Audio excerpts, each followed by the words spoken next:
Question 1. Research into a credible whistleblower complaint alleging significant financial improprieties within a Department of Commerce grant program in California. What is the most prudent initial course of action for a Department of Commerce OIG special agent to take to ensure a thorough and legally sound investigation? Option A. Disclose the unverified allegations to relevant external oversight bodies and the media to prompt an immediate response. Option B. Dismiss the allegations due to the absence of immediate, concrete evidence supporting the claims. Option C. Initiate a preliminary inquiry to gather initial information and assess the credibility and scope of the allegations. Option D. Immediately launch a full-scale audit of the grant program and conduct interviews with all program staff and beneficiaries. Correct answer is C. Initiate a preliminary inquiry to gather initial information and assess the credibility and scope of the allegations. Explanation.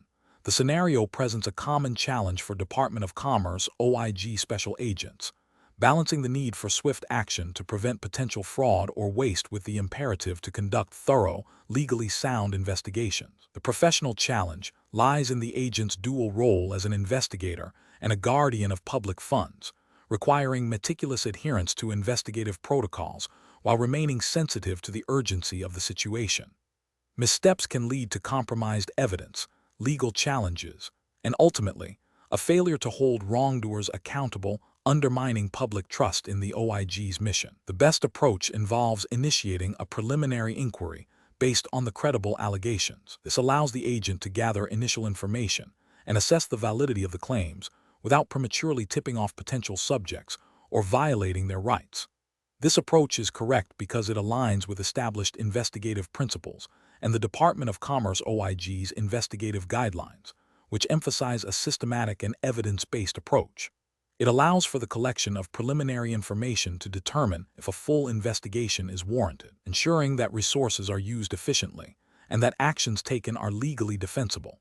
This methodical process respects due process and avoids the premature disclosure of investigative intent, which could jeopardize the integrity of the investigation. An approach that immediately involves a full-scale audit and interviews with all involved parties without prior verification is professionally unacceptable. This premature escalation risks tipping off potential wrongdoers, allowing them to destroy or alter evidence, and could lead to the premature accusation of innocent parties, causing reputational damage and potential legal repercussions for the agent and the OIG. Furthermore, conducting a full audit without a clear investigative hypothesis or preliminary findings is an inefficient use of resources and may not yield the most relevant information. Another professionally unacceptable approach would be to dismiss the allegations outright due to a lack of immediate, irrefutable proof. This fails to acknowledge the nature of investigative work, where initial allegations often require further development to uncover the full scope of wrongdoing. Such a dismissal could allow significant fraud or waste to continue unchecked, failing the OIG's mandate to protect government assets. It also demonstrates a lack of diligence and a failure to follow up on potentially critical leads. Finally, an approach that involves sharing the unverified allegations with external stakeholders or the media before a preliminary assessment is complete is also professionally unsound. This premature disclosure can compromise the investigation, create public panic or misinformation, and potentially violate privacy or confidentiality rules. It bypasses established protocols for information dissemination and can damage the OIG's credibility and the integrity of the investigative process. Professionals should employ a structured decision-making process that begins with a thorough assessment of the information received. This involves evaluating the credibility of the source, the specificity of the allegations, and the potential impact of the alleged wrongdoing. Based on this assessment, a phased investigative approach should be adopted, starting with discrete inquiries and escalating as warranted by the evidence. Throughout the process, adherence to legal standards, ethical guidelines, and internal OIG policies is paramount. Maintaining objectivity, ensuring confidentiality, and documenting all actions meticulously are critical components of sound professional judgment in this context. Question 2. Which approach would be most appropriate for a Department of Commerce OIG special agent in California investigating allegations of fraudulent billing by a contractor receiving federal grant funds, when the agent believes the contractor's internal financial records contain crucial evidence? Option A. Contact the contractor's primary bank and request access to the contractor's account statements based on the agent's suspicion of fraud, without any formal legal process. Option B. Obtain a judicially authorized search warrant for the contractor's financial records after establishing probable cause, ensuring strict adherence to the chain of custody for all seized documents. Option C. Rely solely on anonymous tips received through the OIG hotline and conduct informal interviews with former employees without seeking any official documentation or legal process. Option D. Directly access the contractor's cloud-based financial accounting software using publicly available login credentials found through open-source intelligence, believing this is a permissible investigative technique. The correct answer is B. Obtain a judicially authorized search warrant for the contractor's financial records after establishing probable cause, ensuring strict adherence to the chain of custody for all seized documents. Explanation: this scenario presents a professional challenge because special agents of the Department of Commerce Office of Inspector General OIG are tasked with investigating potential fraud, waste, and abuse within programs and operations overseen by the department. The challenge lies in balancing the need for thorough investigation with the imperative to act ethically and within the strict confines of legal authority and departmental policy. Missteps can compromise investigations, lead to legal challenges, and damage the integrity of the OIG.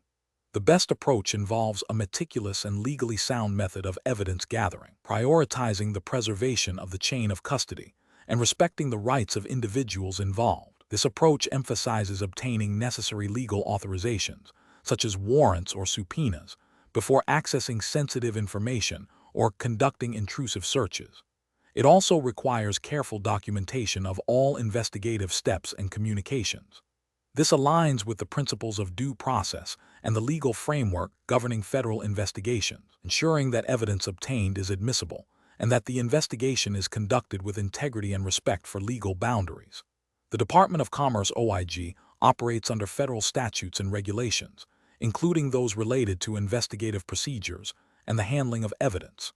An approach that bypasses established legal procedures, such as directly accessing private electronic communications without a warrant or subpoena, is fundamentally flawed. This constitutes a violation of privacy rights and federal law, rendering any evidence obtained inadmissible and potentially exposing the agent and the OIG to civil liability. Such an action undermines the rule of law and the OIG's mandate to conduct investigations ethically and legally. Another unacceptable approach involves relying solely on informal tips or hearsay, without independent corroboration, proper investigative follow-up. While tips can initiate an investigation, acting upon them without due diligence and adherence to established investigative protocols can lead to baseless accusations, wasted resources, and reputational damage. It fails to meet the standard of probable cause or reasonable suspicion required for many investigative actions. Finally, an approach that involves pressuring individuals for information or making promises of leniency in exchange for cooperation without proper authorization or adherence to departmental guidelines is also professionally unsound. This can be construed as coercion, compromising the voluntariness of statements, and potentially violating ethical standards and legal protections against self-incrimination. Professionals should employ a decision-making process that begins with a clear understanding of the investigative objective, followed by a thorough review of applicable laws, regulations, and departmental policies. They must then identify the most legally permissible and ethically sound methods for gathering the necessary information, always prioritizing due process and the integrity of the investigation. Consultation with legal counsel within the OIG is crucial when navigating complex legal or ethical questions. Question 3. The performance metrics show a significant increase in the backlog of procurement fraud investigations within the U.S. Department of Commerce OIG. Considering the mandate to detect and prevent waste, fraud, and abuse, which of the following strategies would best optimize the handling of this growing backlog while adhering to federal investigative standards? Option A. Process all backlog cases strictly in the order they were received, ensuring chronological clearance regardless of case complexity or potential impact. Option B. Implement a risk-based prioritization system that categorizes cases by potential financial impact, severity of alleged fraud, and likelihood of successful resolution, allocating resources accordingly. Option C. Reassign cases randomly to available investigators without regard to their specialized skills or current caseload to expedite processing. Option D. Halt new investigations and focus exclusively on clearing the existing backlog until all cases are resolved, irrespective of ongoing fraud indicators. The correct answer is B. Implement a risk-based prioritization system that categorizes cases by potential financial impact, severity of alleged fraud, and likelihood of successful resolution, allocating resources accordingly. Explanation: the performance metrics show a significant increase in the backlog of investigations within the U.S. Department of Commerce Office of Inspector General, OIG, related to procurement fraud. This scenario is professionally challenging because it directly impacts the OIG's mandate to detect, prevent, and investigate waste, fraud, and abuse within the department. Failure to address this backlog efficiently can lead to prolonged investigations, potential loss of evidence, diminished deterrence, and erosion of public trust. Careful judgment is required to balance resource allocation, investigative thoroughness, and timely resolution of cases, all while adhering to federal regulations and OIG policies. The best approach involves a systematic review and prioritization of the backlog based on risk factors and potential impact. This entails developing clear criteria for assessing the severity of alleged fraud, the amount of federal funds at risk, and the likelihood of successful prosecution or recovery. Implementing a tiered system where high-risk cases receive immediate attention and low-risk cases are addressed through streamlined processes or referral to other agencies where appropriate, optimizes resource utilization. This aligns with the OIG's statutory duty under the Inspector General Act of 1978, as amended, to promote economy and efficiency in the administration of programs and operations of the department. It also reflects best practices in investigative management, emphasizing a data-driven and risk-based approach to ensure the most impactful cases are handled promptly and effectively. An approach that focuses solely on clearing the oldest cases first, regardless of their complexity or potential impact, is procedurally flawed.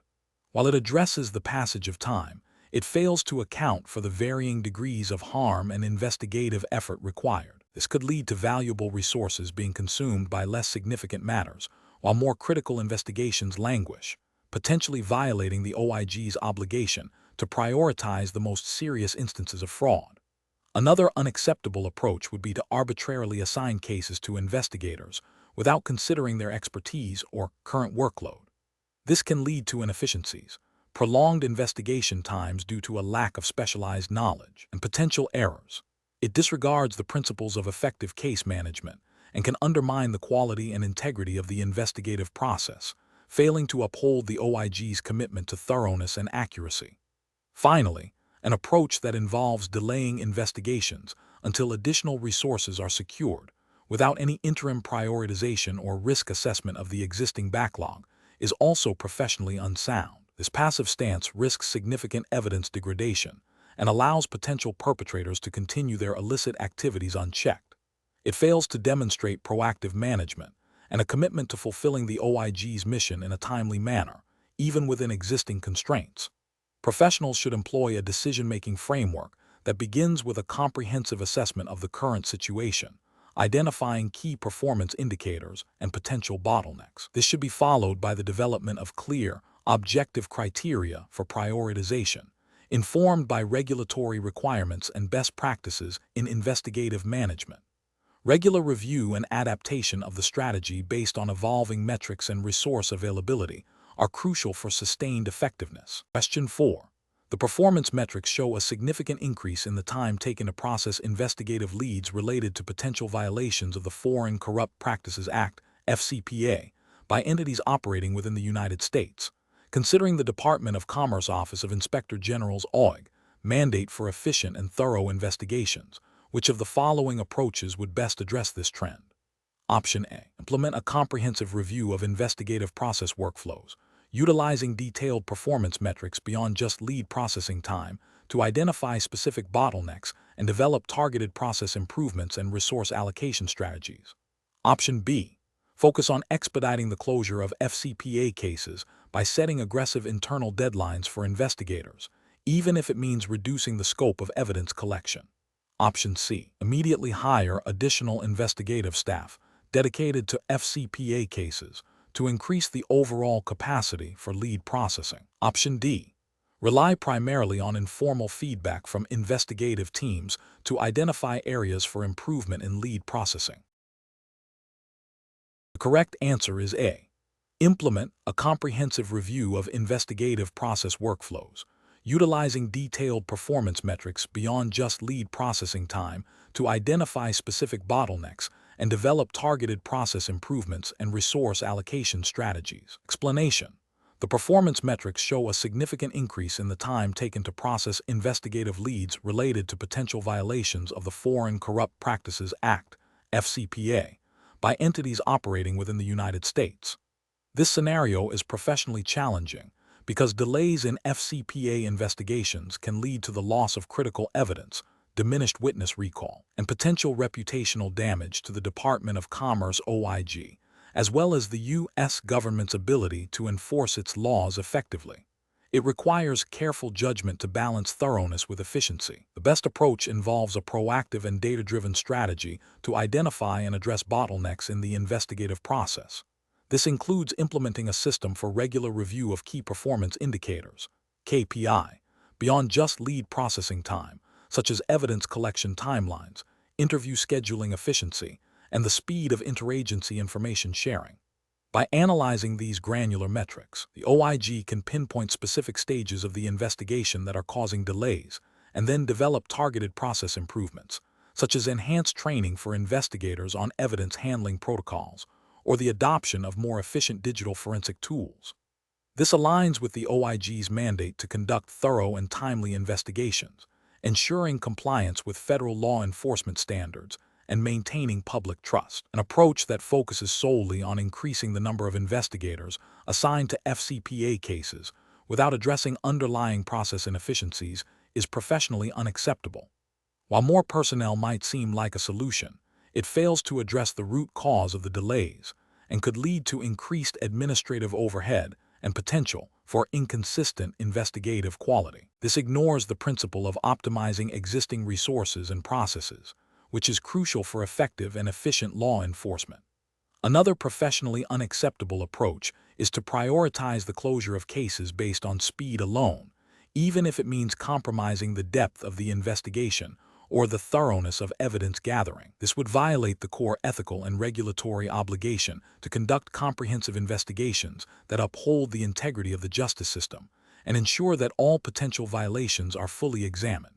Such an approach risks overlooking crucial evidence or failing to identify all responsible parties, undermining the purpose of the OIG's investigative mandate. Finally, an approach that relies on anecdotal feedback from investigators without a structured data analysis framework is insufficient. While investigator input is valuable, it lacks the objectivity and comprehensiveness of data-driven analysis. Without systematic measurement and evaluation of performance metrics, it is difficult to identify systemic issues or to objectively assess the effectiveness of any implemented solutions, potentially leading to misdirected efforts and continued inefficiencies. Professionals should employ a decision-making framework that begins with clearly defining the problem through objective data. This should be followed by a root cause analysis to understand the underlying issues contributing to the observed performance metrics. Once the causes are identified, potential solutions should be developed, evaluated for their feasibility and potential impact, and then implemented. Continuous monitoring and evaluation of the implemented solutions are essential to ensure sustained improvement and to adapt to evolving challenges. Question 5. The performance metrics show a significant increase in the time taken to process investigative leads related to potential violations of federal procurement regulations within the Department of Commerce (OIG's) jurisdiction in California. Considering the need for efficient and effective oversight, which of the following approaches would best address this trend? Option A. Conduct a comprehensive review of the current investigative workflow to identify specific bottlenecks and inefficiencies, and then implement targeted process improvements and provide necessary training and resources. Option B. Implement a strict new deadline for lead processing across all investigative units without altering existing procedures or providing additional support. Option C. Focus all efforts on identifying and addressing perceived delays caused by external partner agencies, without conducting an internal assessment of the OIG's own processes.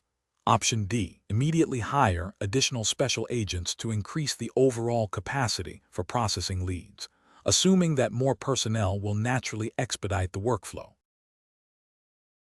Correct answer is A. Conduct a comprehensive review of the current investigative workflow to identify specific bottlenecks and inefficiencies, and then implement targeted process improvements and provide necessary training and resources. Explanation. The performance metrics show a significant increase in the time taken to process investigative leads related to potential violations of federal procurement regulations within the Department of Commerce OIG's jurisdiction in California.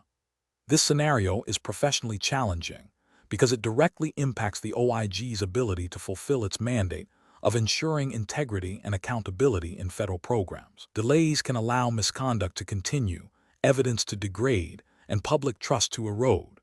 Careful judgment is required to identify the root cause of the slowdown and implement effective solutions without compromising the thoroughness or fairness of investigations. The best approach involves a systematic review of the current investigative workflow, identifying bottlenecks through data analysis and direct feedback from special agents. This includes examining case management software utilization, interagency communication protocols, and resource allocation. The goal is to pinpoint specific process inefficiencies, such as redundant data entry, unclear reporting structures, or inadequate training on new investigative techniques, and then develop targeted, data-driven solutions. This aligns with the Department of Commerce OIG's commitment to operational efficiency and effectiveness, as outlined in its internal directives, and the Inspector General Act of 1978, which mandates the OIG to prevent and detect waste, fraud, and abuse. By focusing on process optimization, the OIG can enhance its investigative capacity and better serve the public interest in California. An approach that solely relies on increasing staffing levels without understanding the underlying process issues is professionally unacceptable. While more personnel might seem like a solution, it fails to address potential inefficiencies in the existing workflow. If the current processes are flawed, simply adding more agents will likely lead to increased costs without a proportional increase in output, potentially exacerbating existing problems and not resolving the core issue of slow processing. This could be seen as a failure to exercise due diligence in resource management.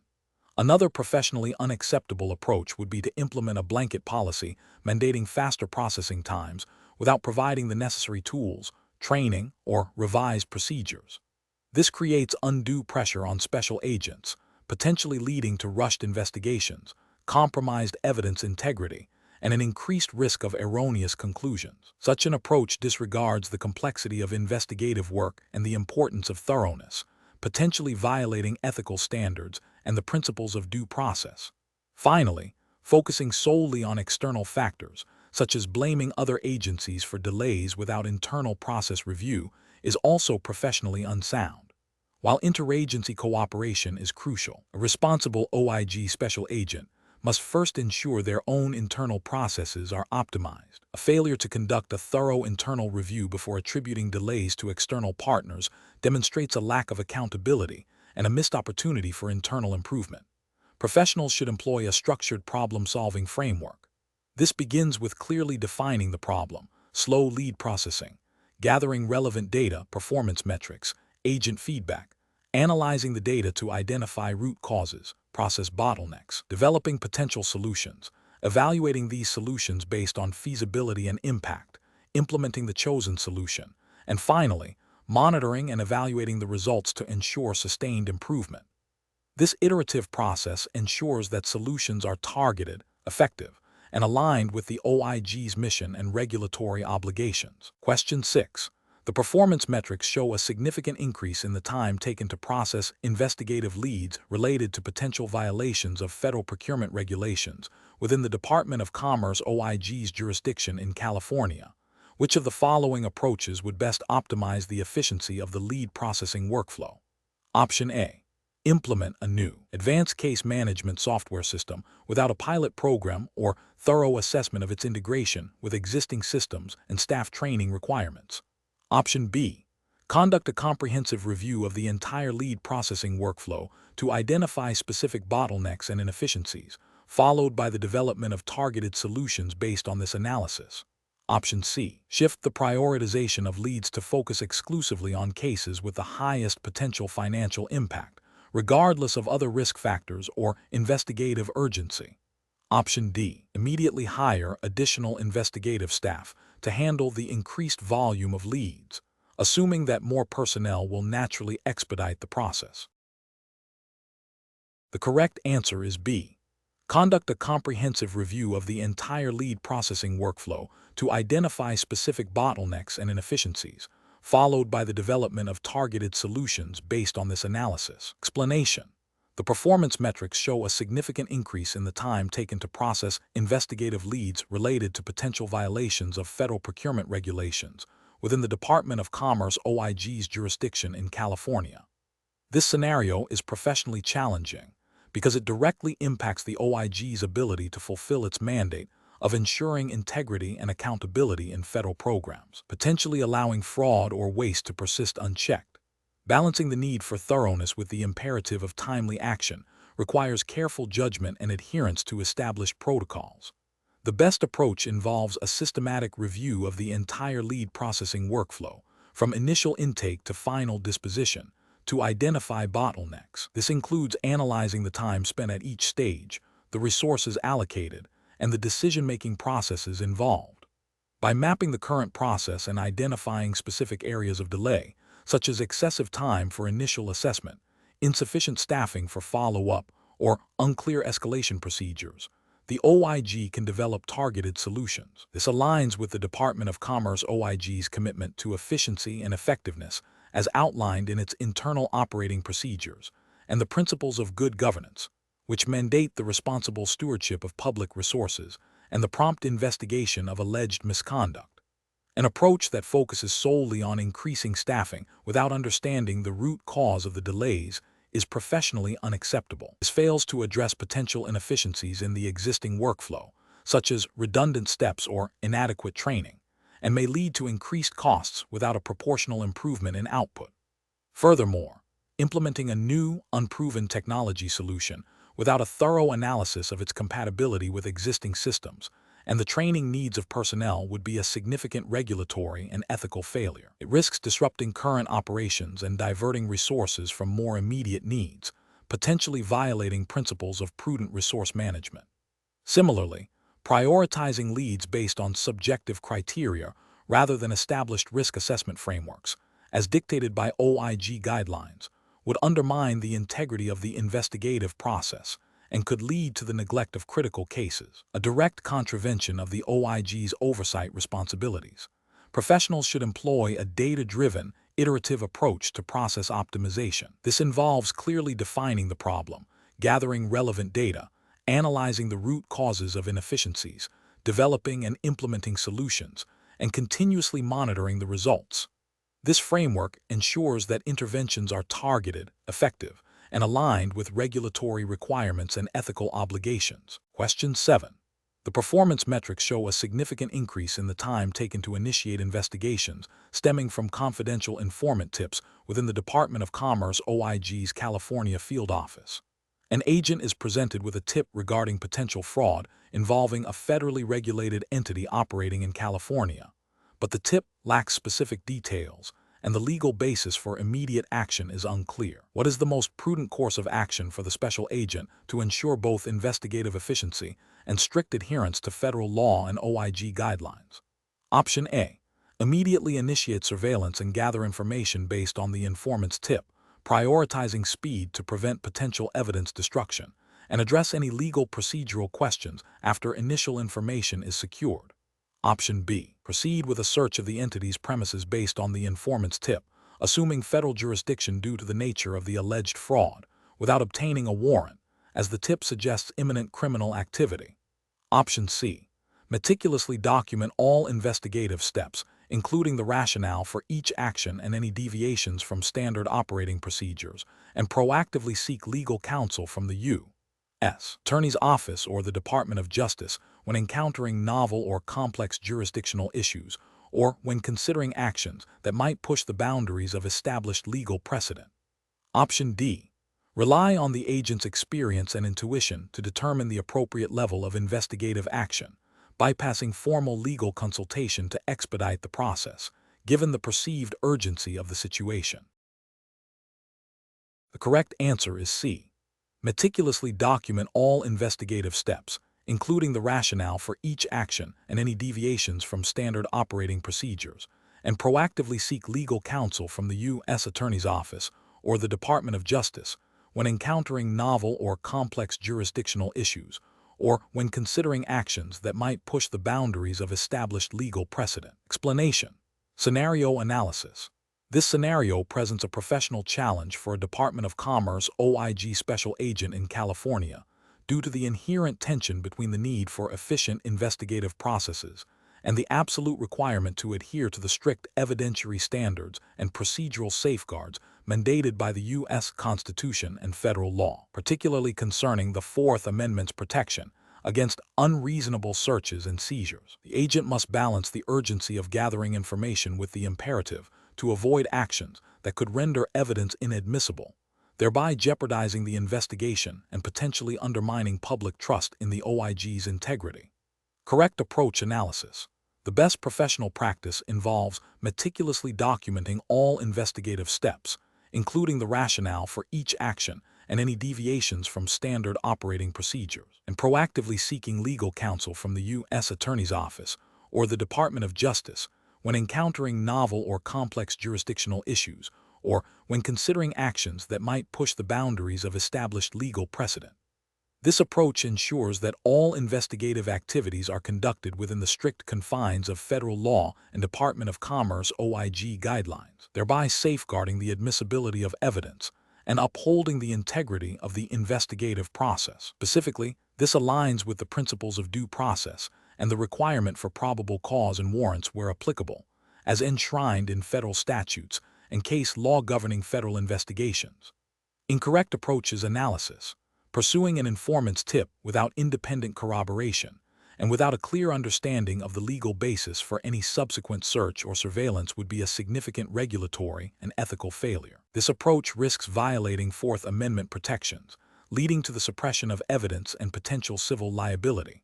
Relying solely on the perceived urgency of the situation to bypass established legal protocols, such as obtaining a warrant based on probable cause, demonstrates a disregard for fundamental legal rights and investigative integrity. Furthermore, assuming jurisdiction based on a preliminary assessment without consulting relevant legal authorities or internal guidelines could lead to operating outside the OIG's lawful authority, rendering any findings invalid and potentially exposing the agent and the department to legal challenges. Professional reasoning. Professionals in this role must adopt a proactive, legally informed, and ethically grounded decision-making process. This involves a continuous assessment of legal boundaries, a commitment to meticulous documentation, and a willingness to seek expert legal guidance when uncertainty arises. The primary objective is to conduct thorough and effective investigations that yield admissible evidence, while simultaneously upholding the constitutional rights of individuals and maintaining the highest standards of professional conduct and public trust. When faced with complex jurisdictional or procedural questions, the professional's duty is to err on the side of caution and legal compliance, rather than to expediency. Question 8. The performance metrics show a significant increase in the time taken to process investigative leads related to potential violations of the Foreign Corrupt Practices Act, FCPA, within the U.S. Department of Commerce's Office of Inspector General OIG. Considering the need for both efficiency and thoroughness in upholding U.S. anti-bribery laws, which of the following approaches would best optimize the processing of these leads? Option A. Simply increase the number of investigators assigned to all FCPA leads without a system for prioritization. Option B. Implement a tiered review system for incoming FCPA leads, categorizing them by severity and potential impact for prioritized assignment and streamlined initial assessment. Option C. Outsource the initial review of all FCPA leads to external consultants without adequate oversight. Option D. Reduce the depth of the initial review for all FCPA leads to expedite the processing timeline. The correct answer is B. Implement a tiered review system for incoming FCPA leads, categorizing them by severity and potential impact for prioritized assignment and streamlined initial assessment. Explanation: the performance metrics show a significant increase in the time taken to process investigative leads related to potential violations of the Foreign Corrupt Practices Act, FCPA, within the U.S. Department of Commerce's Office of Inspector General, OIG. This scenario is professionally challenging because delays in processing FCPA leads can have severe consequences, including the erosion of international business integrity, potential loss of U.S. economic competitiveness, and failure to uphold U.S. anti-bribery laws. Careful judgment is required to balance thoroughness with efficiency, ensuring that investigations are both comprehensive and timely, without compromising due process or the integrity of the evidence. The best approach involves implementing a tiered review system for incoming FCPA leads. This system would categorize leads based on initial assessment of their severity, potential impact, and the quality of supporting information. High-priority leads, those with strong initial evidence of significant FCPA violations, or those involving high-profile entities, be immediately assigned to experienced investigators for rapid assessment and potential initiation of formal investigations. Lower-priority leads would be subject to a more streamlined initial review process, potentially involving data analysis or preliminary information gathering by junior staff, before being escalated if warranted. This approach is correct because it directly addresses the identified performance metric by optimizing resource allocation. It ensures that the most critical cases receive immediate attention, thereby reducing overall processing time for high-impact investigations. This aligns with the OIG's mandate to conduct effective and efficient investigations into alleged fraud, waste, and abuse, including violations of laws like the FCPA, as outlined in the Inspector General Act of 1978 and Department of Commerce directives on investigative priorities. An incorrect approach would be to simply increase the number of investigators assigned to all FCPA leads without a system for prioritization. This is professionally unacceptable because it fails to address the root cause of the delay, which is likely an inefficient allocation of resources rather than a sheer lack of personnel. It could lead to junior investigators being overwhelmed with complex cases they are not yet equipped to handle, potentially resulting in superficial reviews and missed critical details, thereby undermining the quality of the investigation. Furthermore, it represents a failure to optimize processes, a core tenet of effective OIG operations. Another incorrect approach would be to reduce the depth of the initial review for all FCPA leads to speed up processing. This is professionally unacceptable because it risks prematurely dismissing legitimate leads or failing to identify crucial evidence early on. The FCPA is a complex statute, and initial reviews must be sufficiently thorough to accurately assess the potential for a violation. A superficial review could lead to missed opportunities for significant enforcement action and could damage the OIG's reputation for diligent investigation. This approach violates the principle of thoroughness essential for upholding legal mandates. A final incorrect approach would be to outsource the initial review of all FCPA leads to external consultants without adequate oversight. This is professionally unacceptable because it relinquishes direct control over sensitive investigative processes and could compromise the confidentiality and integrity of the information. While external expertise can be valuable, the OIG must maintain direct oversight and control over the initial assessment of leads to ensure compliance with internal policies, legal standards, and the specific requirements of FCPA investigations. This approach could also lead to inconsistent application of investigative standards and a lack of institutional knowledge within the OIG. Professionals should use a decision-making framework that begins with a clear understanding of the performance metric and its implications. This involves analyzing the current process to identify bottlenecks and inefficiencies. Then, potential solutions should be brainstormed, considering their alignment with regulatory mandates, ethical obligations, and the OIG's mission. Each proposed solution should be evaluated for its potential impact on efficiency, effectiveness, and the integrity of the investigative process. The chosen approach should be data-driven, adaptable, and subject to continuous monitoring and improvement. Question 9. Strategic planning requires a special agent with the Department of Commerce OIG in California to consider how to best initiate an investigation based on an anonymous tip alleging significant financial impropriety within a federally funded program, balancing the need for prompt action with adherence to investigative protocols. Which of the following initial actions best reflects a process-optimized and legally sound approach? Option A. Immediately issue subpoenas for all financial records of the suspected entity and its key personnel to thoroughly investigate the anonymous tip. Option B. Conduct discreet, preliminary inquiries using publicly available data and non-coercive methods to corroborate the core allegations before proceeding with more intrusive investigative steps. Option C. Contact the suspected company's management directly to discuss the anonymous allegations and seek their cooperation in providing information. Option D. File the anonymous tip into the agency's inactive case file without further action, deeming it unsubstantiated without any preliminary review. The correct answer is B. Conduct discreet, preliminary inquiries using publicly available data and non-coercive methods to corroborate the core allegations before proceeding with more intrusive investigative steps. Explanation. Strategic planning requires a thorough understanding of the operational environment and potential risks. In the context of a Department of Commerce Office of Inspector General OIG, Special Agent role in California, this scenario presents a professional challenge due to the inherent tension between the need for swift action to prevent potential fraud and the imperative to adhere strictly to established investigative protocols and legal boundaries. Agents must exercise careful judgment to balance urgency with due process and the integrity of evidence. The best approach involves initiating a preliminary information gathering phase that is narrowly tailored to confirm the initial allegations without prejudicing the potential subjects or exceeding the agent's authority. This approach is correct because it aligns with the principles of lawful investigation and the Department of Commerce (OIG's) investigative guidelines, which emphasize the importance of establishing reasonable suspicion or probable cause before undertaking more intrusive investigative steps. By focusing on publicly available information and non-coercive inquiries, the agent respects the rights of individuals and ensures that any subsequent actions are based on verified facts, thereby maintaining the admissibility of evidence and the overall credibility of the investigation.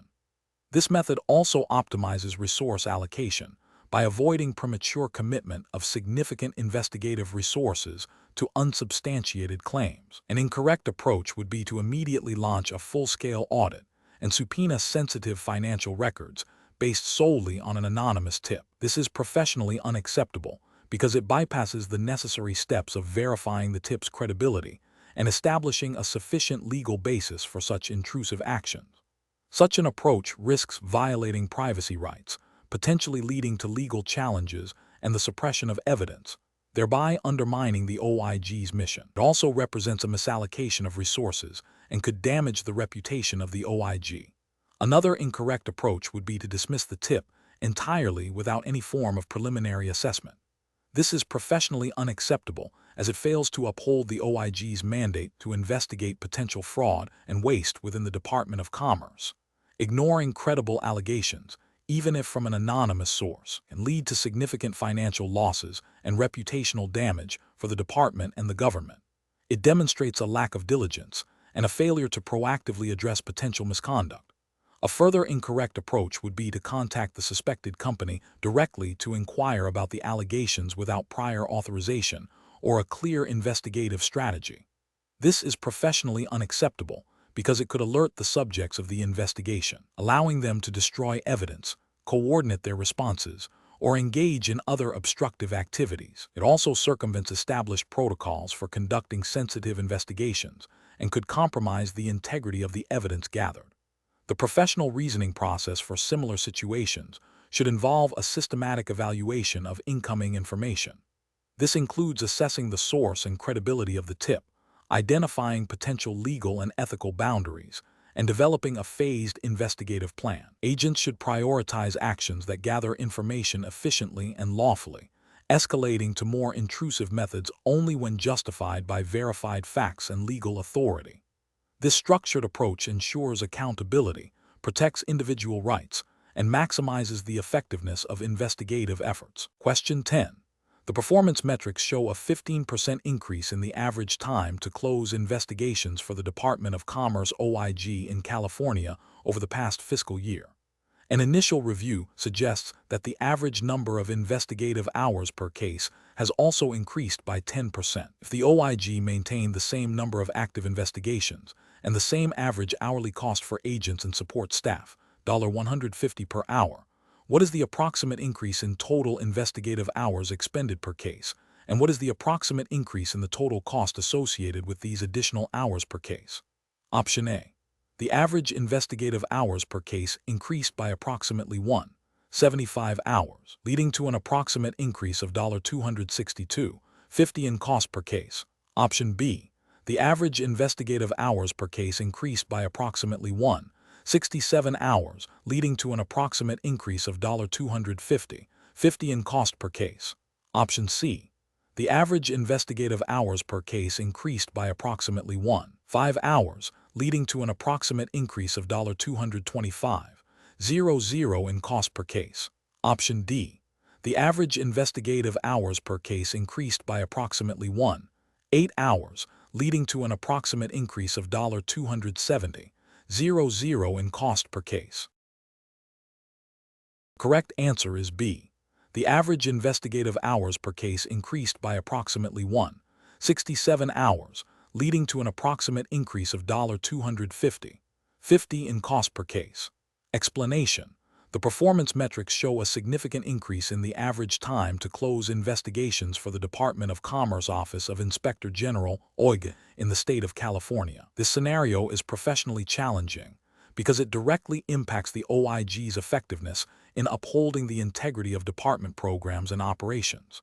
Delays can lead to prolonged uncertainty for individuals and entities under investigation, potential loss of evidence, and a perception of inefficiency, which can undermine public trust and the OIG's mandate. Careful judgment is required to identify the root causes of these delays and implement sustainable solutions that align with OIG policies and federal investigative standards. The best approach involves a data-driven analysis of the entire investigative lifecycle, from initiation to closure, to pinpoint bottlenecks.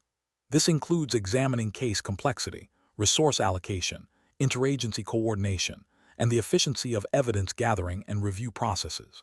By identifying specific areas of inefficiency, such as prolonged document review or delays in obtaining external information, targeted process improvements can be developed and implemented.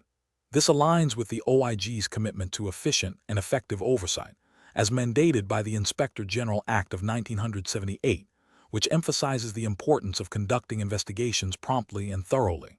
Furthermore, adhering to established OIG standard operating procedures, SOP, for case management and performance monitoring ensures consistency and compliance. An approach that focuses solely on increasing the number of agents without analyzing the underlying process inefficiencies is professionally unacceptable. This would likely lead to increased personnel costs without addressing the core issues causing delays, potentially exacerbating resource management problems, and failing to improve closure times.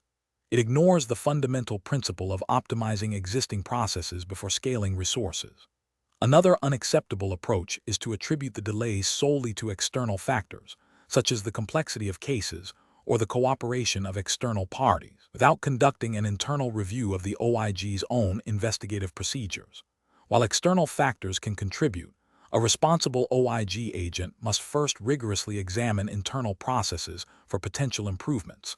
This approach risks overlooking internal inefficiencies and failing to meet the OIG's responsibility for self-improvement and efficient operation. The professional reasoning process should involve a systematic evaluation of performance data, a thorough understanding of the OIG's investigative mandate and relevant regulations, such as the Inspector General Act and applicable Department of Commerce directives, and a commitment to continuous process improvement. Professionals should utilize root cause analysis techniques to identify the true drivers of performance issues and develop data-backed solutions. Collaboration with investigative teams and stakeholders is crucial to ensure buy-in and effective implementation of any proposed changes. Question 11. Compliance review shows that a Department of Commerce OIG special agent in California has seized a digital device during an investigation. The agent is eager to quickly analyze the device's contents to identify potential evidence of fraud, Which of the following approaches best upholds the integrity of the investigation and adheres to legal and ethical standards for evidence handling in California? Option A. Delegate the analysis of the seized device to a colleague in another department who has some technical proficiency but lacks specialized forensic training. Option B. Access the data directly on the seized device to expedite the review process, assuming the owner's implicit consent due to the seizure. Option C. Begin analyzing the device's contents immediately without creating a forensic image, focusing on retrieving key information for the ongoing investigation. Option D. Immediately create a forensic image of the seized digital device, and then analyze the forensic image to preserve the original data and chain of custody. The correct answer is D. Immediately create a forensic image of the seized digital device, and then analyze the forensic image to preserve the original data and chain of custody. Explanation. Scenario analysis. This scenario presents a professional challenge for a Department of Commerce OIG special agent in California due to the potential for conflicting priorities between immediate investigative needs and the long-term integrity of data collection processes. The agent must balance the urgency of an ongoing investigation with the procedural requirements designed to ensure the reliability and admissibility of evidence. Failure to adhere to established protocols could jeopardize the investigation, lead to the suppression of evidence, and undermine the OIG's credibility. Careful judgment is required to navigate these competing demands effectively and ethically. Correct approach analysis. The best professional practice involves meticulously documenting all interactions and data acquisition steps, even if it means a slight delay in immediate analysis. This approach prioritizes the chain of custody and the integrity of the evidence, which are fundamental to any investigation. Specifically, the agent should immediately secure the digital device, create a forensic image of its contents, and then proceed with analysis of the forensic image. This ensures that the original data remains unaltered and that the investigative process is transparent and defensible in court. This aligns with the principles of evidence handling and due process, crucial for maintaining the integrity of investigations conducted under the purview of the Department of Commerce OIG, particularly within the legal framework of California. Incorrect approaches analysis. One incorrect approach involves immediately accessing the data on the seized device without creating a forensic image. This bypasses critical evidence preservation steps, potentially altering the original data through the act of access itself. This failure to maintain the integrity of the original evidence could lead to its inadmissibility in legal proceedings and violates established forensic best practices. Another incorrect approach is to rely on the owner's consent to access the data without a warrant or proper legal authorization, especially if the initial seizure was based on probable cause. While consent can be a valid basis for search, it must be freely and voluntarily given, and relying solely on it without proper documentation or legal counsel present can be problematic and ethically questionable, potentially leading to challenges regarding the voluntariness of the consent.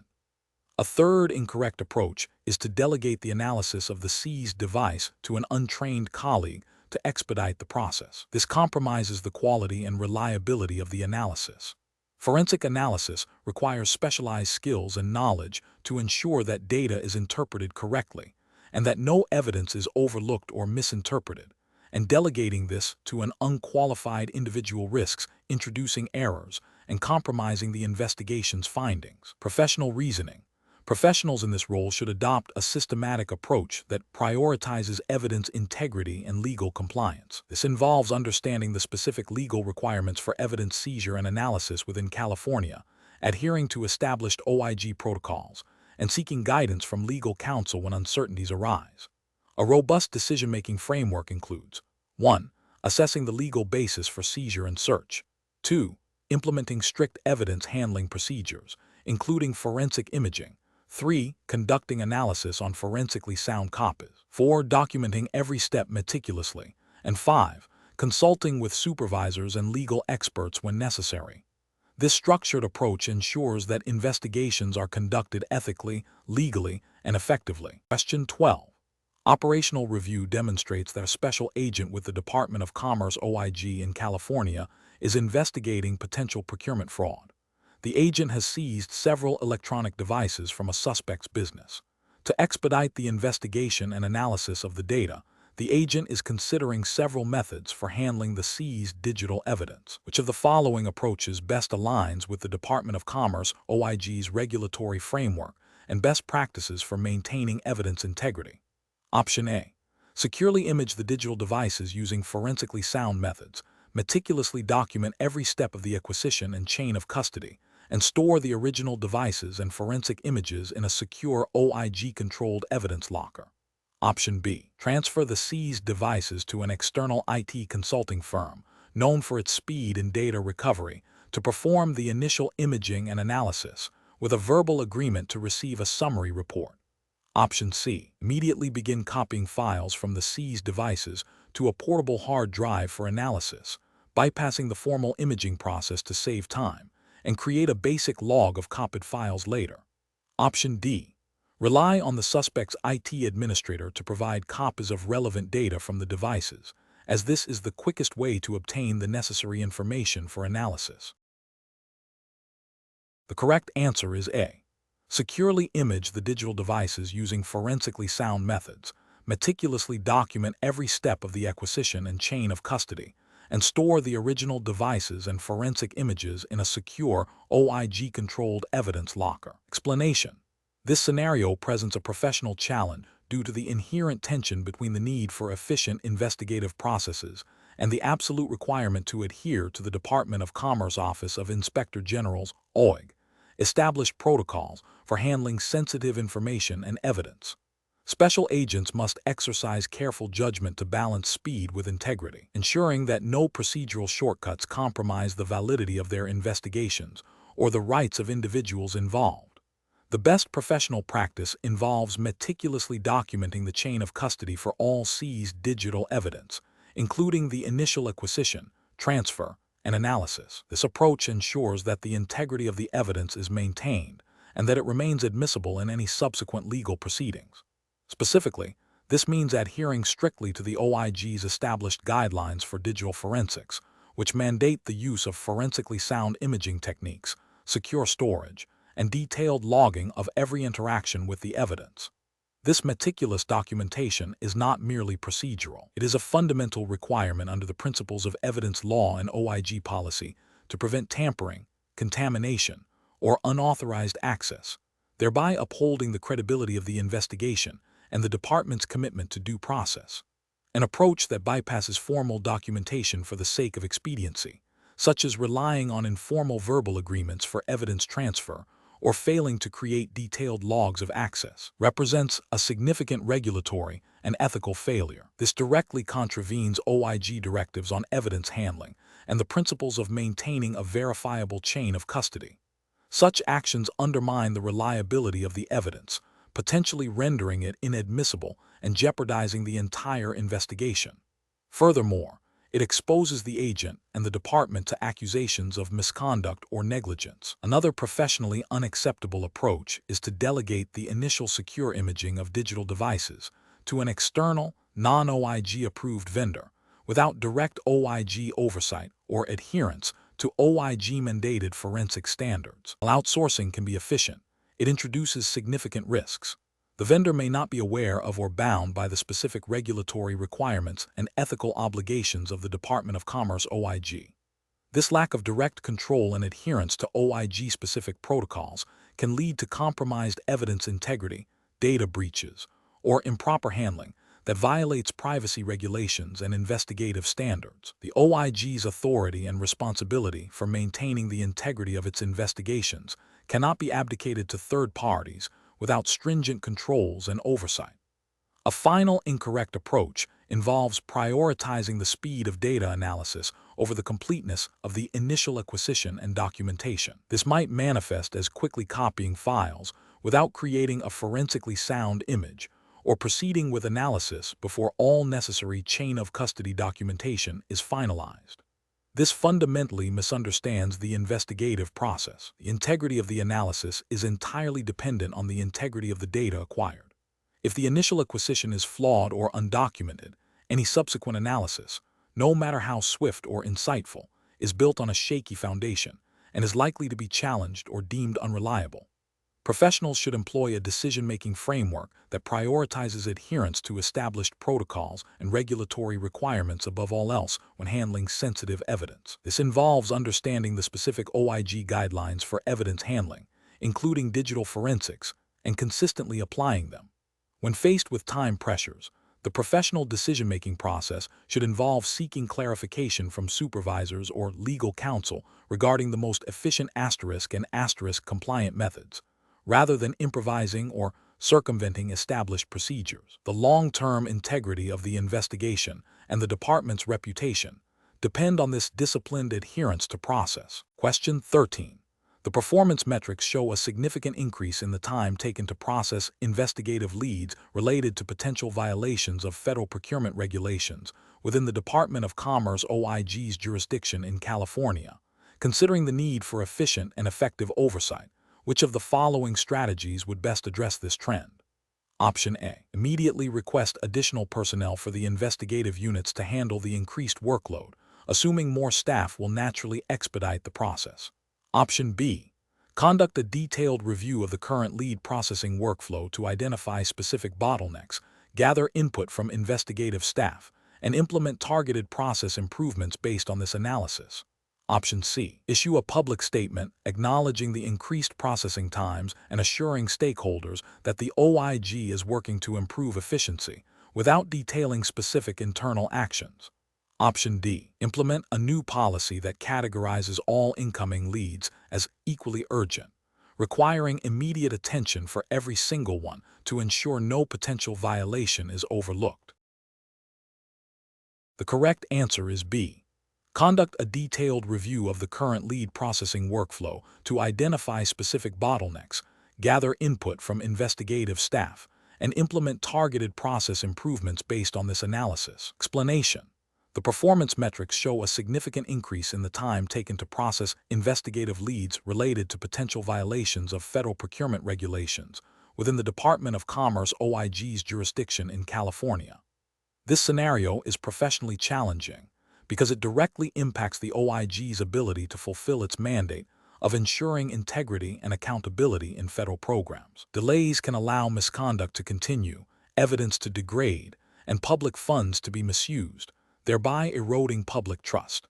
Careful judgment is required to identify the root cause of the delay and implement effective solutions without compromising investigative rigor or due process. The best approach involves a systematic review of the current lead processing workflow, identifying bottlenecks through data analysis and direct observation of the process.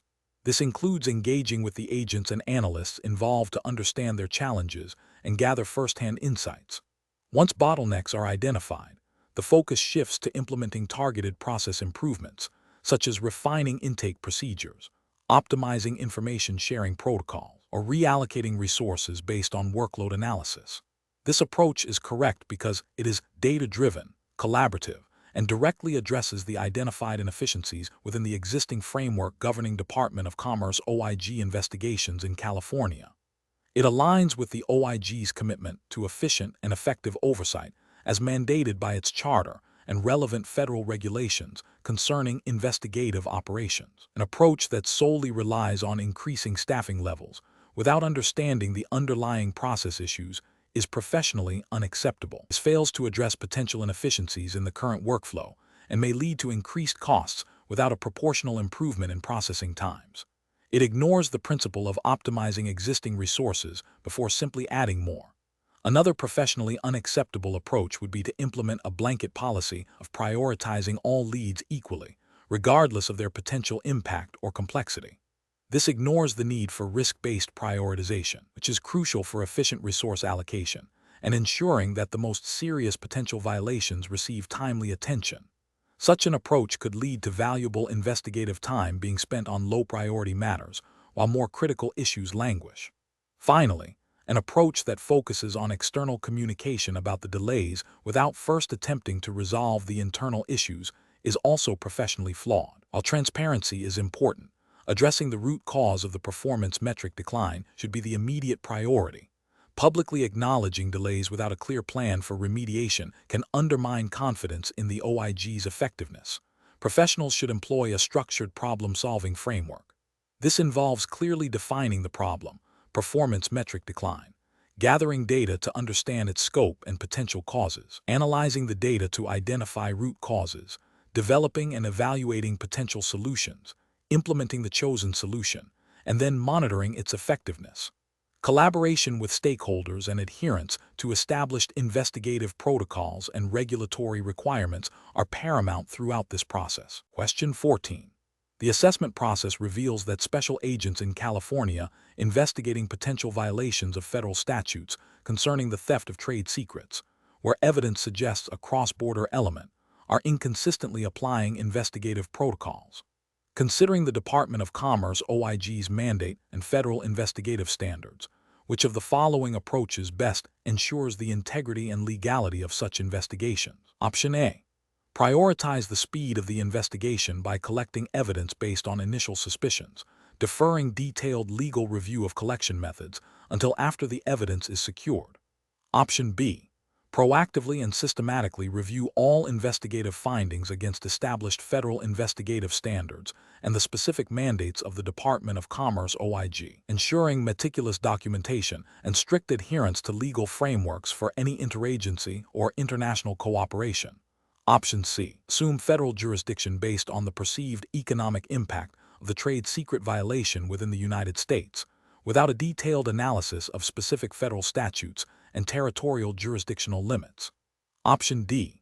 Rely on informal information sharing with foreign counterparts to expedite the investigation, assuming their cooperation will be sufficient without formal documentation or authorization. The correct answer is B. Proactively and systematically review all investigative findings against established federal investigative standards and the specific mandates of the Department of Commerce OIG, ensuring meticulous documentation and strict adherence to legal frameworks for any interagency or international cooperation. Explanation. The assessment process reveals a recurring challenge in the Department of Commerce Office of Inspector General, OIG, Special Agent Investigations within California. The inconsistent application of investigative protocols when dealing with potential violations of federal statutes related to trade secrets and intellectual property theft, particularly when cross-border elements are suspected. This scenario is professionally challenging because special agents must navigate complex legal frameworks, maintain strict adherence to procedural rules to ensure evidence admissibility, and uphold the integrity of investigations, all while operating under the authority granted by federal statutes and departmental guidelines.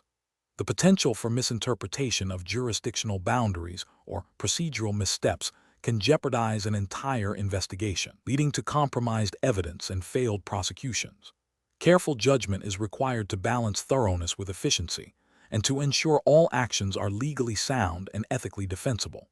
The best approach involves a proactive and systematic review of investigative findings against established federal investigative standards and the specific mandates of the Department of Commerce OIG. This includes meticulously documenting all investigative steps, ensuring that evidence collection methods comply with federal rules of evidence and constitutional protections, and verifying that any interagency or international cooperation is conducted strictly within authorized legal frameworks, such as Memoranda of Understanding (MOU) or specific statutory provisions governing such collaboration. This approach is correct because it prioritizes legal compliance and procedural integrity, which are paramount for the admissibility of evidence in federal court and for maintaining the credibility of the OIG. Adherence to these standards ensures that investigations are conducted in a manner that is both effective and lawful, directly supporting the OIG's mission to detect and prevent fraud, waste, and abuse within the Department of Commerce and its programs. An approach that relies on informal information sharing with foreign counterparts without documented legal authority or proper authorization from OIG leadership is professionally unacceptable. This failure constitutes a significant regulatory and ethical breach, as it bypasses established protocols for international cooperation, potentially violating federal statutes governing such interactions and compromising the chain of custody for any shared information. Furthermore, an approach that prioritizes expediency over rigorous documentation and legal review of evidence collection methods risks introducing inadmissible evidence. This is a regulatory failure, because it undermines the evidentiary standards required in federal investigations and an ethical failure, as it compromises the agent's duty to conduct investigations with integrity and professionalism. Finally, an approach that assumes jurisdiction based on the perceived impact of a trade secret violation, without a thorough analysis of the relevant federal statutes and the territorial reach of investigative authority, is also professionally unacceptable. This demonstrates a lack of understanding of jurisdictional principles, which can lead to investigations being conducted outside of legal authority, rendering any findings invalid and potentially exposing the agent and the OIG to legal challenges. Professionals should employ a decision-making framework that begins with a clear understanding of the governing statutes and OIG policies. This involves a continuous assessment of the investigative scope, jurisdictional boundaries, and evidence collection procedures. When faced with complex scenarios, particularly those involving international elements or novel legal interpretations, agents should consult with OIG legal counsel and supervisors to ensure all actions are compliant and strategically sound. A commitment to meticulous record-keeping and adherence to established protocols, even when seemingly time-consuming, is essential for maintaining the integrity and defensibility of investigations. Question: the assessment process reveals that special agents in California investigating potential violations of federal statutes concerning the theft of trade secrets, where evidence suggests a cross-border element, are inconsistently applying investigative protocols. Considering the Department of Commerce OIG's mandate and federal investigative standards, which of the following approaches best ensures the integrity and legality of such investigations? Options: A. Proactively and systematically review all investigative findings against established federal investigative standards and the specific mandates of the Department of Commerce OIG, ensuring meticulous documentation and strict adherence to legal frameworks for any interagency or international cooperation. B. Rely on informal information sharing with foreign counterparts to expedite the investigation, assuming their cooperation will be sufficient without formal documentation or authorization. C. Prioritize the speed of the investigation by collecting evidence based on initial suspicions, deferring detailed legal review of collection methods until after the evidence is secured. D. Assume federal jurisdiction based on the perceived economic impact of the trade secret violation within the United States, without a detailed analysis of specific federal statutes and territorial jurisdictional limits. Question 15. Process analysis reveals that during a lawful search of business records in California for potential violations of federal trade regulations, a Department of Commerce OIG special agent discovers a separate, unrelated cache of highly sensitive personal financial documents belonging to an individual not named in the warrant. What is the most appropriate immediate course of action for the special agent? Option A. Immediately cease reviewing the sensitive personal financial documents, secure them to prevent alteration or loss, and consult with legal counsel or supervisors to determine the proper procedure for obtaining legal authorization to examine them further. Option B. Immediately report the discovery of the sensitive personal financial documents to supervisors without taking any steps to secure or document them. Option C. Immediately review the sensitive personal financial documents to assess their relevance to the ongoing investigation and note any potential violations. Option D. Ignore the sensitive personal financial documents and continue the search as originally authorized by the warrant, leaving the documents undisturbed. The correct answer is A. Immediately cease reviewing the sensitive personal financial documents, secure them to prevent alteration or loss, and consult with legal counsel or supervisors to determine the proper procedure for obtaining legal authorization to examine them further. Explanation: scenario analysis. This scenario is professionally challenging because it requires an agent to balance the need for efficient information gathering with the strict legal and ethical obligations surrounding evidence handling and the protection of individual rights. The agent must navigate potential conflicts between operational expediency and due process, ensuring that any investigative steps taken are lawful and do not compromise the integrity of the investigation or the rights of the subject. The pressure to quickly resolve a suspected violation can lead to shortcuts that have significant legal ramifications. Correct approach analysis.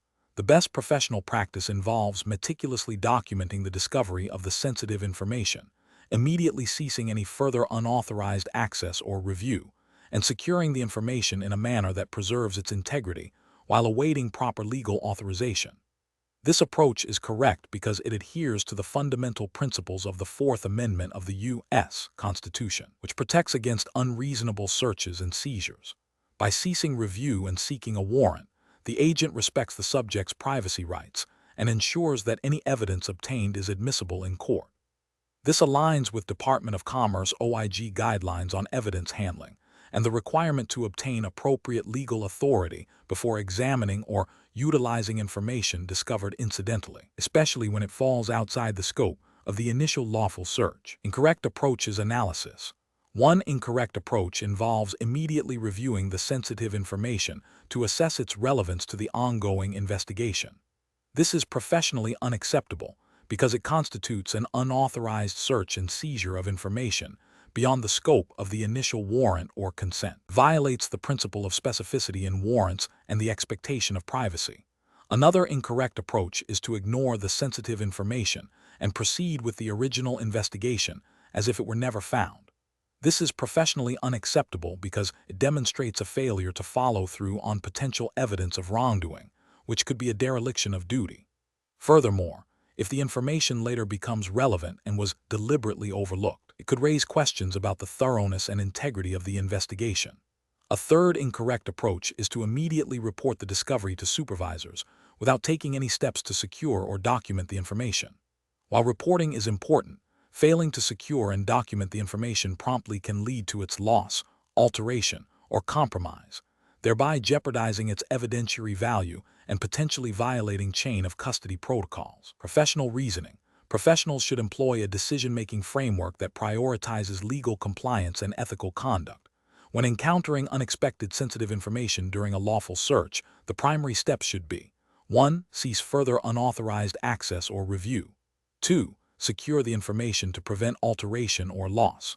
3. Document the discovery, including the circumstances and the nature of the information. 4. Consult with legal counsel or supervisors regarding the appropriate next steps, which will likely involve seeking further legal authorization, e.g., a new warrant, if the information is relevant to the investigation.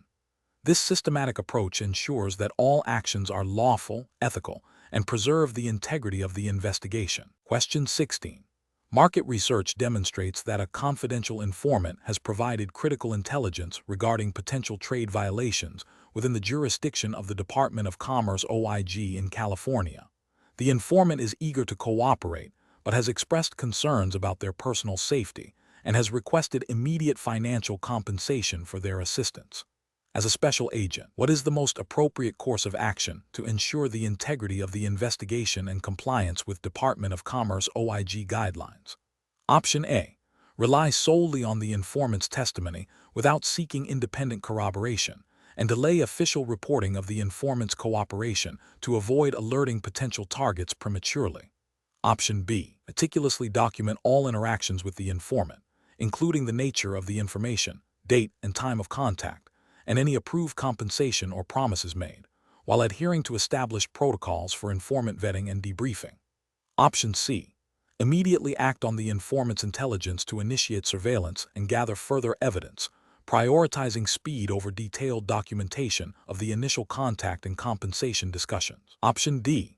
Offer the informant a substantial financial reward and assurances of protection from prosecution in exchange for their continued cooperation, exceeding standard departmental compensation limits. The correct answer is B.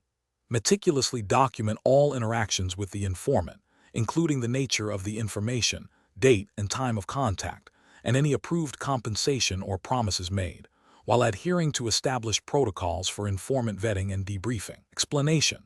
This scenario presents a professional challenge due to the inherent tension between the need for efficient investigation and the absolute requirement to adhere to the Department of Commerce Office of Inspector General's OIG established investigative protocols and the relevant federal regulations governing evidence handling and informant management. Special agents must exercise sound judgment to balance the urgency of gathering information with the integrity of the investigation and the protection of sources. The best approach involves meticulously documenting all interactions with the informant, including the nature of the information provided, the date and time of contact, and any compensation or promises made.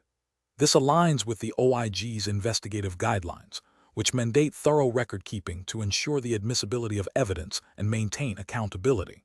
Furthermore, adhering to the established procedures for handling confidential informants, which typically include vetting, debriefing, and ensuring their cooperation is voluntary and documented, is crucial for ethical conduct and legal compliance. This systematic approach safeguards the investigation from potential challenges related to evidence tampering or improper informant management, thereby upholding the principles of due process and the integrity of the OIG's mission. An approach that involves immediately acting on uncorroborated information from the informant without proper verification or documentation risks compromising the investigation. This failure to follow established protocols for informant management and evidence corroboration can lead to the introduction of unreliable information, potentially jeopardizing the entire case and violating departmental regulations that require a systematic and verifiable investigative process. Another unacceptable approach would be to offer the informant incentives beyond what is permitted by OIG policy, such as promising leniency in their own legal matters without proper authorization or exceeding established per diem rates for expenses. Such actions could be construed as coercion or bribery, violating ethical standards and federal regulations governing informant relationships, and could render any information obtained inadmissible in court.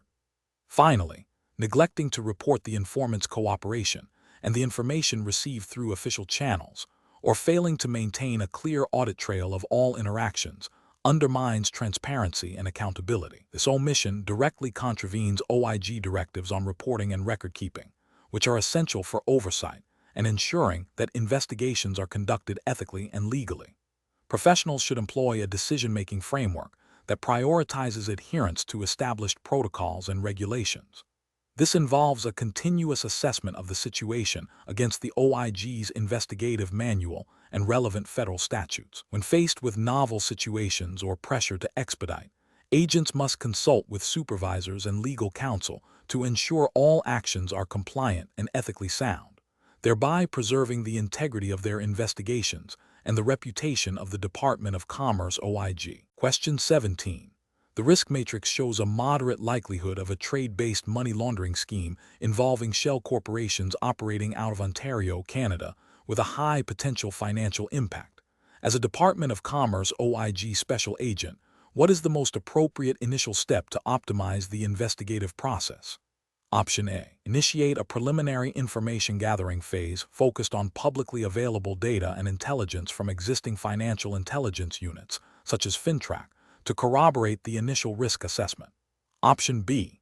Delay the investigation significantly due to perceived resource limitations, allowing the suspected illicit activity to continue. Option C. Immediately seek warrants for extensive financial records of the suspected shell corporations without further corroboration. Option D. Rely solely on informal tips received about the suspected shell corporations without any independent verification or documentation. The correct answer is A. Initiate a preliminary information gathering phase focused on publicly available data and intelligence from existing financial intelligence units, such as FinTrack, to corroborate the initial risk assessment. Explanation.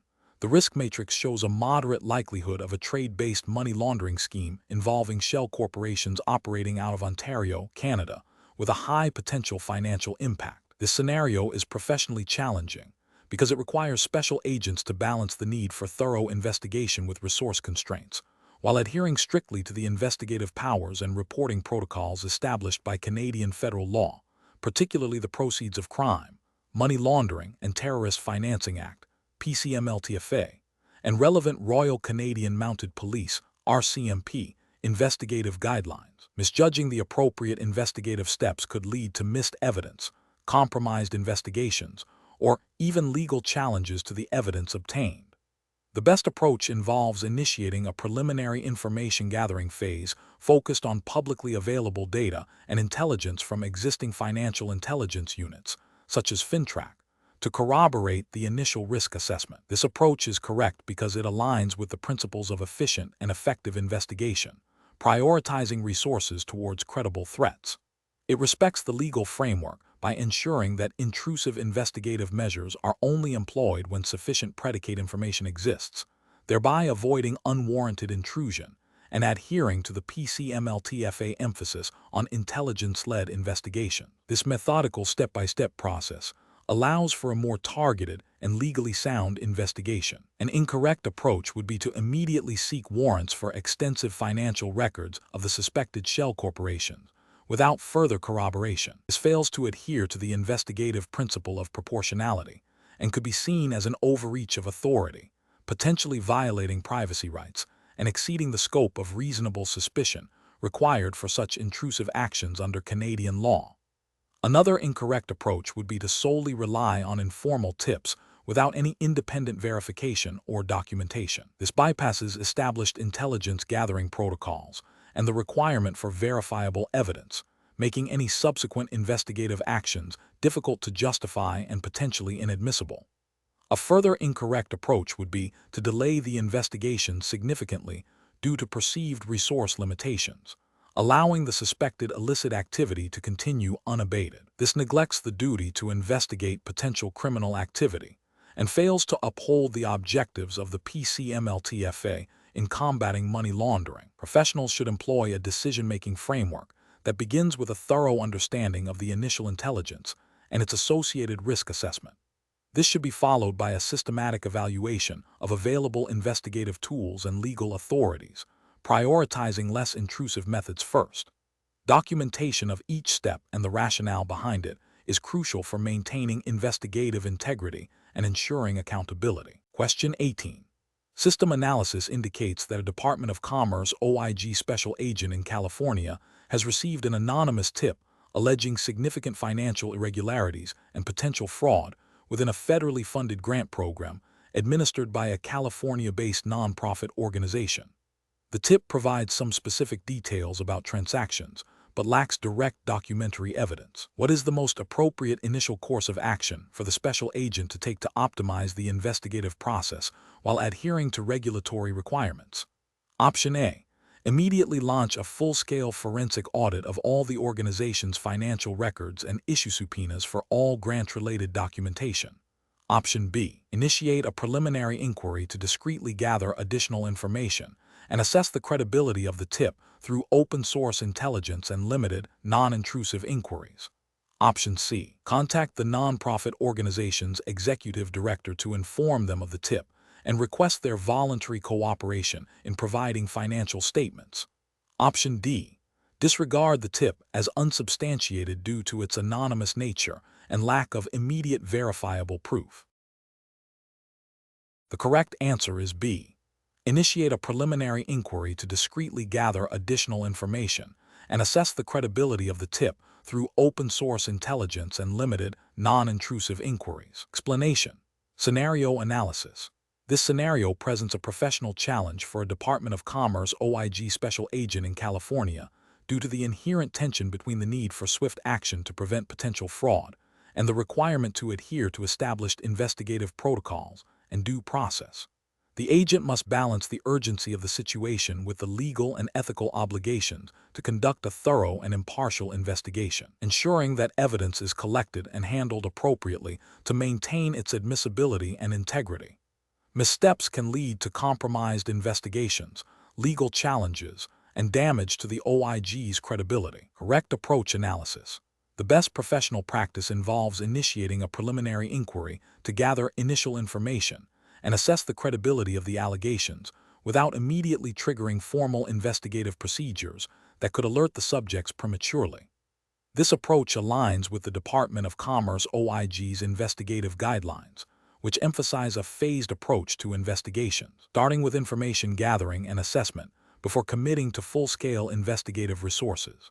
This allows the agent to determine if there is sufficient cause to proceed with a formal investigation, ensuring that resources are used efficiently and that potential suspects are not unduly subjected to scrutiny without probable cause. It respects the principles of due process and avoids premature accusations. Incorrect approach is analysis. One incorrect approach involves immediately launching a full-scale forensic audit and issuing subpoenas for all financial records based solely on an anonymous tip. This fails to adhere to the principle of proportionality and due diligence. Such an action could be seen as overly aggressive, potentially violating privacy rights and exceeding the scope of a preliminary assessment. It also risks tipping off the subjects of the investigation, allowing them to conceal or destroy evidence, thereby jeopardizing the investigation's success. This approach bypasses the necessary steps of verifying the tip and establishing reasonable suspicion before escalating investigative actions. Another incorrect approach is to dismiss the anonymous tip outright without any form of preliminary verification or documentation. This neglects the OIG's mandate to investigate all credible allegations of fraud, waste, and abuse within the Department of Commerce. While anonymous tips require careful vetting, outright dismissal without any assessment is a failure to exercise due diligence and could result in overlooking significant misconduct. It demonstrates a lack of proactive investigative posture and a disregard for potential harm to government programs and taxpayer funds. A third incorrect approach is to share the details of the anonymous tip with the suspected company's management to gauge their reaction. This constitutes an unauthorized disclosure of sensitive investigative information and a breach of confidentiality. Such an action could be construed as an attempt to solicit cooperation through improper means, potentially compromising the integrity of the investigation and creating a conflict of interest. It also violates established protocols for handling sensitive information and maintaining the impartiality of the investigative process. Professional reasoning. Professionals in this role should employ a structured decision-making process that begins with a thorough assessment of the information received, considering its source, specificity, and corroborating factors. They should then consult relevant internal policies and investigative guidelines to determine the appropriate initial steps, prioritizing actions that are both effective and legally sound. This involves a risk-benefit analysis of each potential course of action, considering the potential impact on the investigation, the rights of individuals, and the efficient use of resources. Maintaining strict confidentiality and adhering to established protocols are paramount throughout the process. Question 19. The performance metrics show a significant increase in the average time it takes for the Department of Commerce OIG in California to process incoming investigative leads. Considering the need for efficient and effective oversight, which of the following strategies would best address this issue while adhering to investigative integrity and regulatory requirements? Option A. Implement a new, advanced case management software system across all OIG units in California without prior workflow assessment. Option B. Prioritize the rapid closure of leads by reducing the number of verification steps required for each case. Option C. Immediately hire additional investigative staff to increase the overall capacity for processing leads. Option D. Conduct a detailed workflow analysis to identify specific bottlenecks and inefficiencies in the lead processing pipeline, followed by targeted procedural adjustments and potential technology upgrades. The correct answer is D. Conduct a detailed workflow analysis to identify specific bottlenecks and inefficiencies in the lead processing pipeline, followed by targeted procedural adjustments and potential technology upgrades. Explanation. The performance metrics show a concerning trend in the processing times for investigative leads within the Department of Commerce Office of Inspector General, OIG in California. This scenario is professionally challenging because it directly impacts the OIG's ability to fulfill its mandate of detecting and preventing fraud, waste, and abuse within the department. Delays can lead to the loss of critical evidence, diminished public trust, and potential financial losses for the government. Careful judgment is required to identify the root cause of the delays and implement effective solutions without compromising investigative integrity or due process. The best approach involves a comprehensive review of the entire lead processing workflow, from initial receipt to case closure. This includes analyzing each step for bottlenecks, inefficiencies, and potential areas for technological enhancement or procedural refinement. The focus should be on data-driven insights derived from the performance metrics, identifying specific stages where delays are most pronounced. This approach is correct because it aligns with the principles of process optimization, aiming to improve efficiency and effectiveness through systematic analysis and targeted interventions. It respects the regulatory framework, by ensuring that any proposed changes are evaluated for their impact on investigative quality and adherence to OIG policies and procedures, which are designed to uphold the integrity of investigations and the proper use of government resources. An approach that focuses solely on increasing staffing levels without understanding the underlying process issues is professionally unacceptable. This fails to address potential systemic inefficiencies and may lead to increased costs without a proportional improvement in output. It ignores the possibility that existing staff may be hampered by outdated procedures or inadequate tools. Another professionally unacceptable approach would be to implement a new, complex case management software system without a thorough analysis of current workflows and staff training needs. This could create more problems than it solves, leading to further delays due to user unfamiliarity, technical glitches, and resistance to change, without guaranteeing an improvement in lead processing times. Finally, an approach that prioritizes speed over thoroughness, leading to the premature closure of leads or the skipping of essential verification steps, is ethically and regulatorily unsound. This undermines the OIG's mission and could result in missed instances of fraud or misconduct, damaging the OIG's credibility and potentially exposing the department to further risk. Professionals should employ a structured decision-making process that begins with clearly defining the problem using available data, performance metrics. This should be followed by brainstorming potential solutions, evaluating each solution against established criteria, efficiency, effectiveness, regulatory compliance, ethical considerations, selecting the most promising approach, implementing it, and then monitoring its impact to ensure continuous improvement. Question 20. Governance review demonstrates that a Department of Commerce OIG special agent in California is tasked with optimizing the efficiency of oversight for a federally funded grant program. The agent has identified several potential metrics to assess the grant's performance and the recipient's financial management. To determine the most effective approach for identifying potential fraud, waste, or abuse while optimizing resource allocation, agent needs to calculate the grant expenditure variance and the program's return on investment ROI.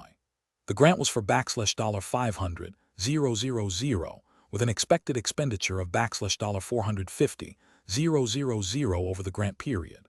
The actual expenditure was $480,000. The program generated an estimated benefit of $600,000 with an expected benefit of $700,000. Which of the following calculations best guides the agent's decision-making process for prioritizing investigative focus?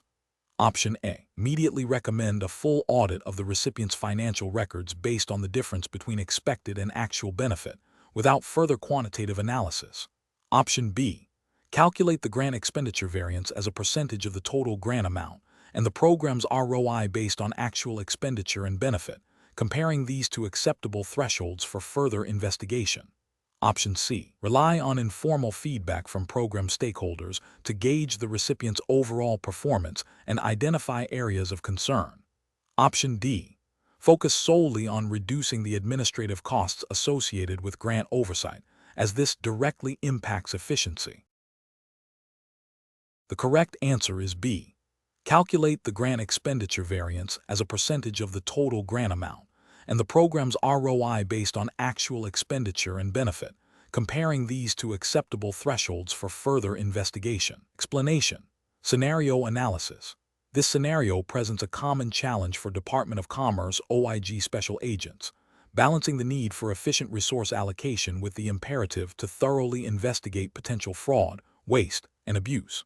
The pressure to optimize processes and reduce costs can sometimes conflict with the meticulous, evidence-gathering requirements of an investigation. Agents must exercise sound judgment to ensure that efficiency measures do not compromise the integrity of their work or lead to missed opportunities for uncovering significant misconduct. The specific context of a grant program in California, subject to federal oversight, adds layers of regulatory compliance and potential financial implications. Correct approach analysis. The best approach involves a data-driven assessment of the grant program's performance metrics, specifically focusing on the financial health and operational efficiency of the recipient. This includes analyzing key financial ratios and operational indicators that directly relate to the grant's objectives and the recipient's ability to manage funds effectively. For instance, calculating the grant expenditure variance and the program's return on investment (ROI) provides quantifiable evidence of whether funds are being used as intended and achieving desired outcomes. A significant negative variance or a low ROI would warrant further investigation into potential mismanagement or fraud. This approach aligns with the OIG's mandate to promote economy and efficiency in government programs and to prevent and detect fraud, waste, and abuse, as outlined in the Inspector General Act of 1978, as amended. It prioritizes objective, measurable data to guide investigative efforts, ensuring that resources are directed where they are most likely to yield results. Incorrect approaches analysis. One incorrect approach would be to solely focus on reducing administrative overhead without a corresponding analysis of the grant's programmatic outcomes or financial integrity. While cost reduction is a goal, it should not come at the expense of investigative thoroughness. This approach fails to address the core OIG mission of detecting fraud and abuse, potentially overlooking critical issues that could lead to significant financial losses or program failure. Another incorrect approach would be to rely on anecdotal evidence or general perceptions of inefficiency without concrete data. While observations can be a starting point, they are not sufficient for initiating a formal investigation or making resource allocation decisions. This method lacks the objectivity and rigor required by investigative standards and could lead to misdirected efforts or unfounded accusations. A third incorrect approach would be to prematurely recommend termination of the grant based on a single, isolated metric, without considering the broader context or the recipient's overall performance. This could be detrimental to legitimate program objectives and may not be supported by sufficient evidence of wrongdoing, potentially leading to legal challenges and reputational damage. Professional reasoning. Professionals should adopt a systematic, data-informed approach. When faced with process optimization pressures in an investigative context, the decision-making framework should prioritize 1. Identifying key performance indicators, KPI, relevant to the grant's objectives and financial management. 2. Collecting and analyzing quantitative data related to these KPIs. 3. Comparing actual performance against established benchmarks or expected outcomes. 4. Using the analytical results to identify areas of potential risk or concern. And 5. Allocating investigative resources based on the identified risks, ensuring that efficiency gains do not compromise the integrity of the investigative process.